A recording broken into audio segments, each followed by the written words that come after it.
questions.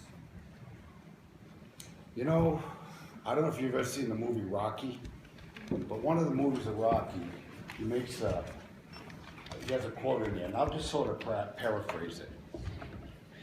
You don't like me, and I don't like you.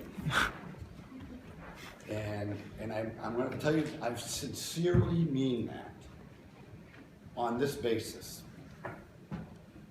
I spent an hour and 15 minutes talking to the people in Bridgeton the other night about some of the problems in Maine. And that whole time, many of you were there. That whole time, I made one slip up. I made one word a slip up. I might have made many slip ups. I was going impromptu and my brain didn't catch up to my mouth. Instead of saying Maine women, I said white women. If you go, and I'm not going to apologize to the Maine women for that, because if you go to Maine, you will see that we're essentially 95% white. But this is what the point is. Now that you're here, though, because I probably couldn't get as many of you in here without saying something foolish. So now that I have you here, I want to say this to you.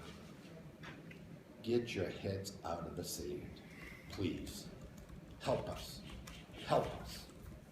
My passion and my desire is to rid ourselves of domestic violence and to get drug dealers off the street.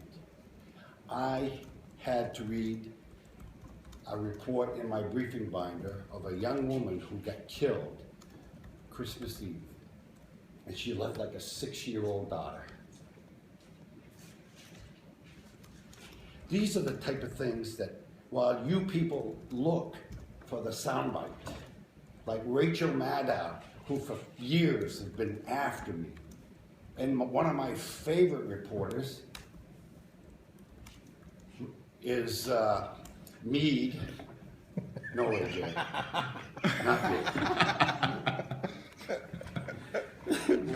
There's Robin Mead, because I wake up to her, because I like watching Forensic Files, and in the morning, that's what's on. But this is the issue. I brought up a subject in March of 2014 to get 10 drug agents. And you guys did nothing to help us get those agents. Since then,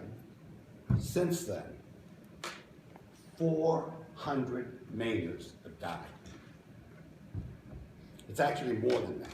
It was 208 in 14, and I'm waiting for the final numbers at about the 250 range this year. So I'm saying roughly 400, because it's not an exact, it's an approximation, because January, February, and March, I'm trying to subtract. The point is, you're not helping us with the drug deals. You're not helping us to make it a really major issue. You're more interested in reporting the legislature and the governor disagree. Yeah, we disagree. I think we're 1.5 years late on getting those 10 drug agents. I think we're 1.5 years late on spending millions of dollars in the middle schools and the high schools of the state of Maine, trying to educate our children on how bad the drugs are. Yes, that's what I'm concerned about. I'm concerned about meeting a woman on a Sunday afternoon, and Monday afternoon she's shot on her lawn because her husband suffered from mental illness and he shot her in front of their children. Yes, and am I perfect? No. Do I want to be perfect? No, because if I was perfect, I'd be a reporter. I'm sorry, I am not like you guys. I am not polished speaker, but I have a heart.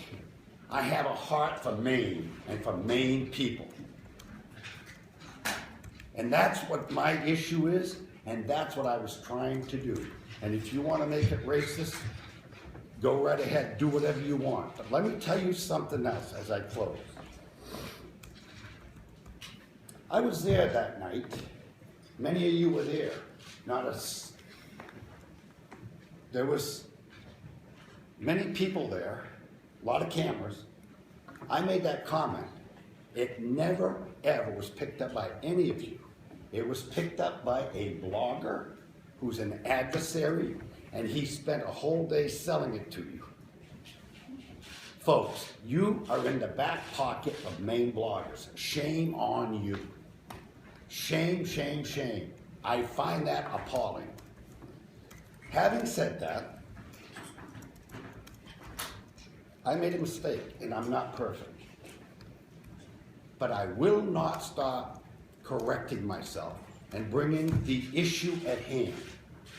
Drugs, drugs, and more drugs. Beatings, beatings, and more beatings. We have people dying. We have families being destroyed. And we have children that we, the state, have to take in. And we don't know what their future's going to be. We need to find a home, maybe an adoptive family. That's what this whole thing is all about. And I spoke for an hour and 15 minutes, and you're taking one word. Well, take the one word and do whatever you need to do with it.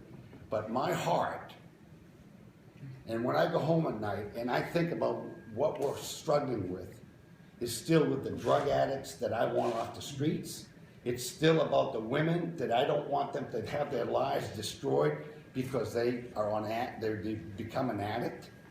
I went to a drug bust with a baby about this big, a few days old, in the middle of the table with a cloud of smoke, and it wasn't cigarette smoke in that room. You guys don't live that life. I do. So if I slipped up and used a wrong word, I apologize to all the Maine women.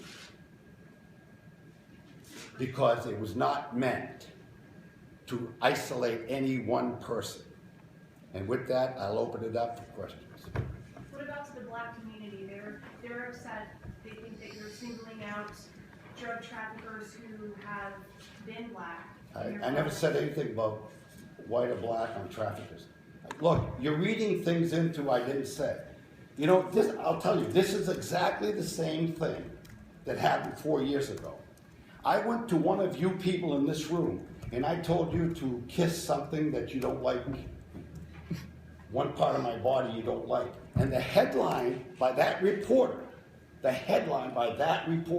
said, I told the NCAA to go do something. I didn't do that. I did it to a reporter. And if you would go read the audio or listen to the audio, you would see I never used the term NCAA. NAACP, I'm not good with letters. Sorry.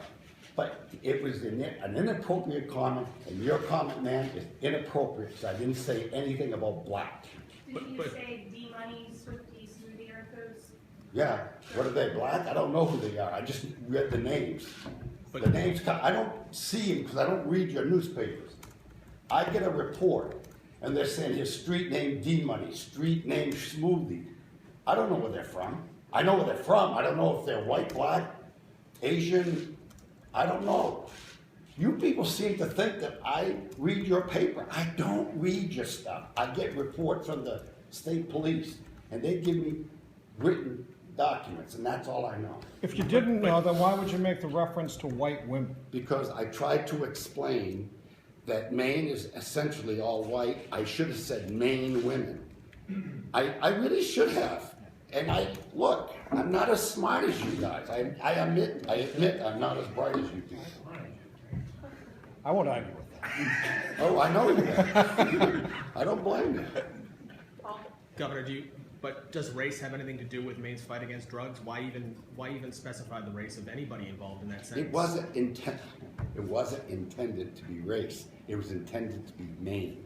Maine, I am very passionate about Maine. It was all about Maine. And I apologize again.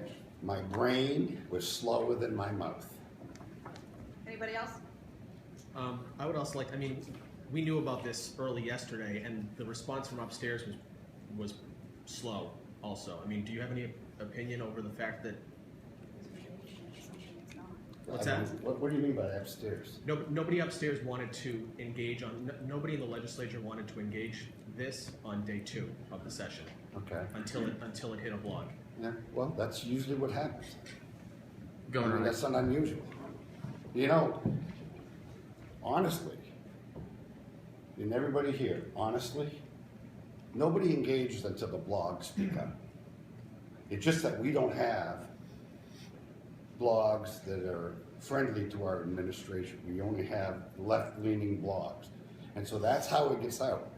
But and I wish we could find a few blogs that are not adversarial, constantly adversarial. This but was it a is. Republican blogger.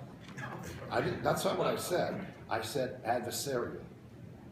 And there were There's a couple of difference stations. between a Republican in name and a Republican.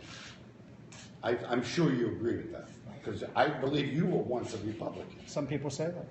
And Paul, you know, there were a couple of news stations at the town hall who had this information and thought it was the story because they heard in context what it meant. AJ, I you know, it's not all didn't hear it till yesterday. That's where you start going wrong. Don? Governor, get to the drug issue itself. Legislature's dealing with this bill. I know you've had some complaints about it. They funded, you've gone ahead and found money for the additional drug agents. Politically, within this bill, I realize the drug fight is going on. Do you think you're winning the argument now? Oh, And everybody's come around to your way of thinking?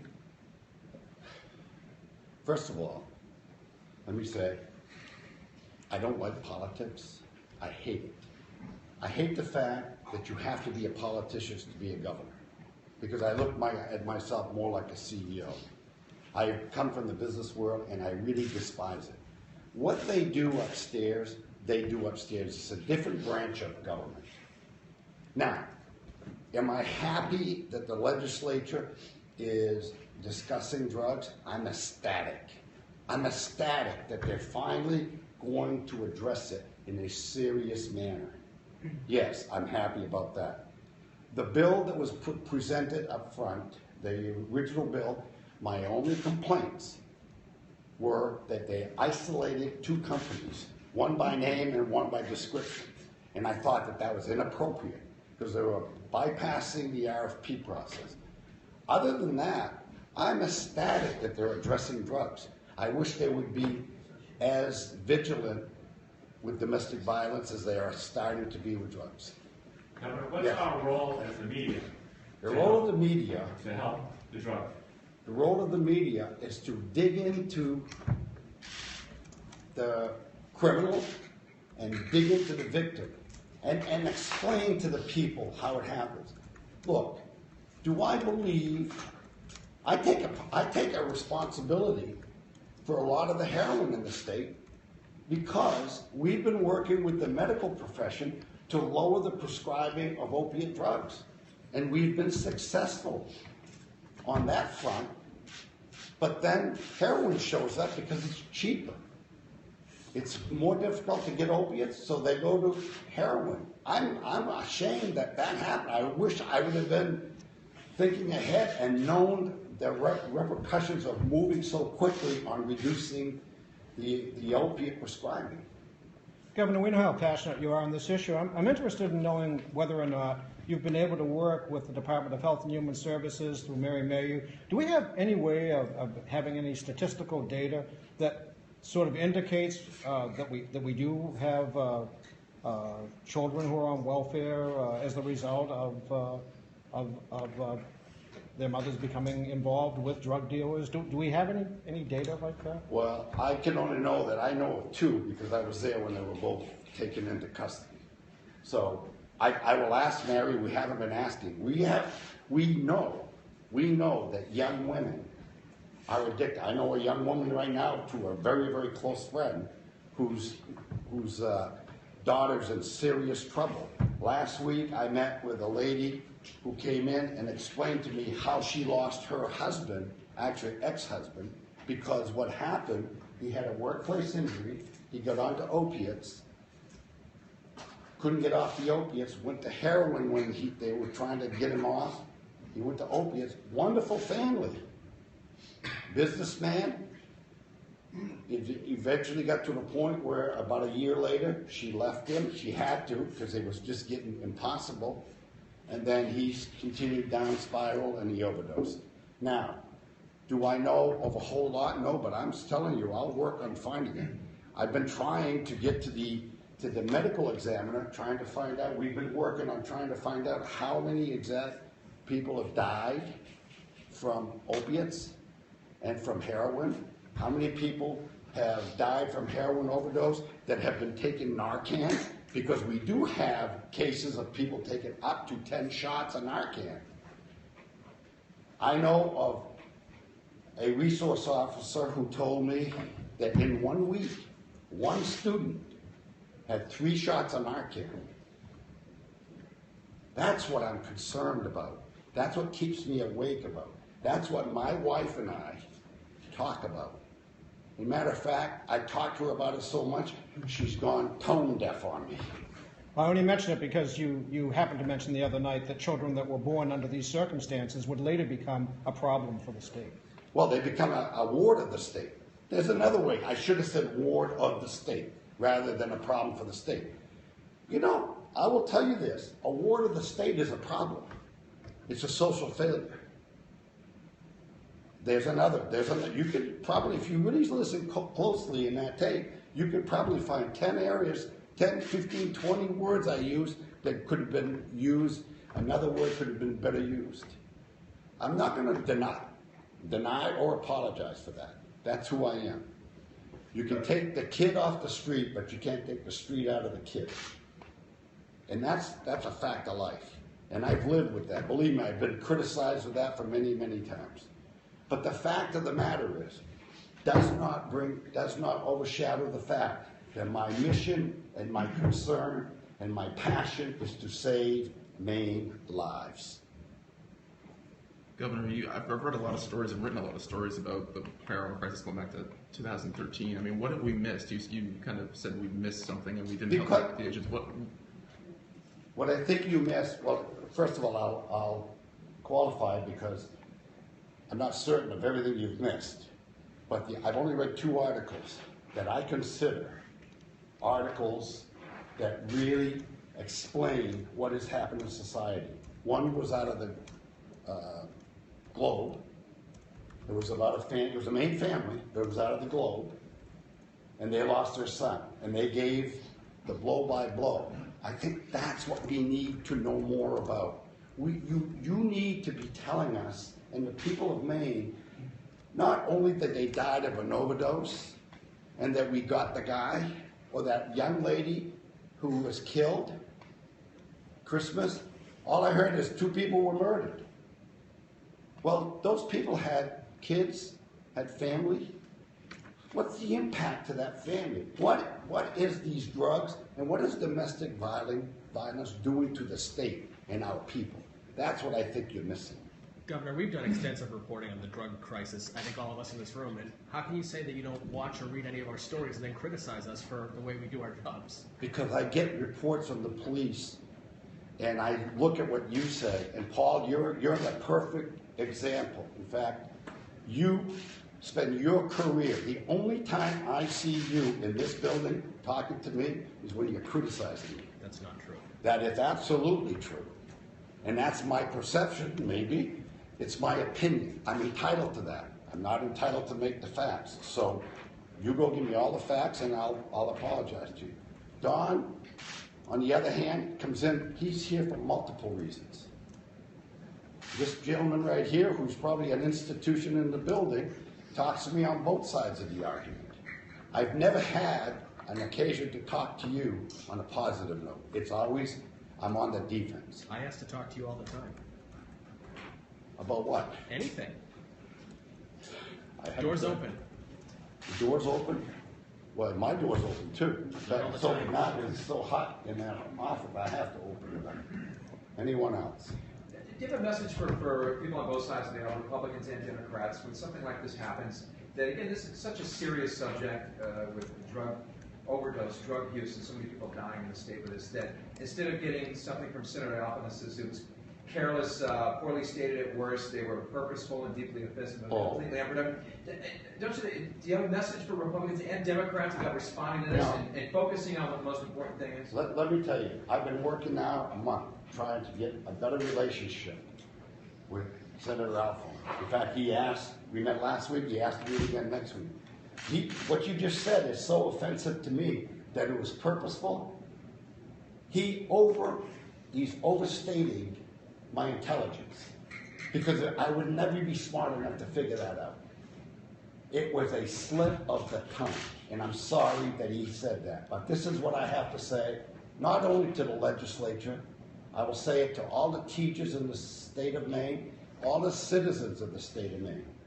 We can only beat drugs if we work together on it. We can only defeat the heroin if we have everybody being diligent and telling us where there are problems so we can investigate it. That's the message. And Senator Alfond could do a whole lot more to help us rather than constantly criticize. And I don't care if they're Democrats or Republicans. You can take the politics and do whatever, because I don't care about politics. I am not going anywhere. I'm not running for anything. The issue is, you can say whatever you please about me. At the end of the day, I'm going to walk back in that office and I'm going to continue to work with the police department, with the with the intel we get to get more people off drugs and those who are coming up to 95 into jail.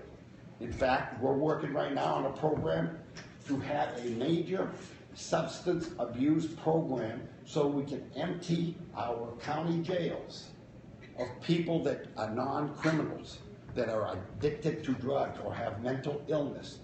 Get them out of jail so I can make more room for the out-of-state dealers. Governor, how often have you gone to the police on drug busts? I've gone once, which you're not supposed to know about here since I've been governor, and many, I can say many, about 3 or 4 when I was Mayor Water. Used to do the Friday night. The one is governor, how recently was that? 2 years ago. I'm not supposed to say that because my security wasn't there. All right, thank you, everybody. Thank you all. But the takeaway is this. Personally, I don't really care what the press thinks about me. What I do care is I want the drug dealers to know I'm after them. That's really, really critical to me. And I want the Maine people to know that I may have a slip of the tongue, but my heart is to protect Maine people. And it's the end of the story. Thank you.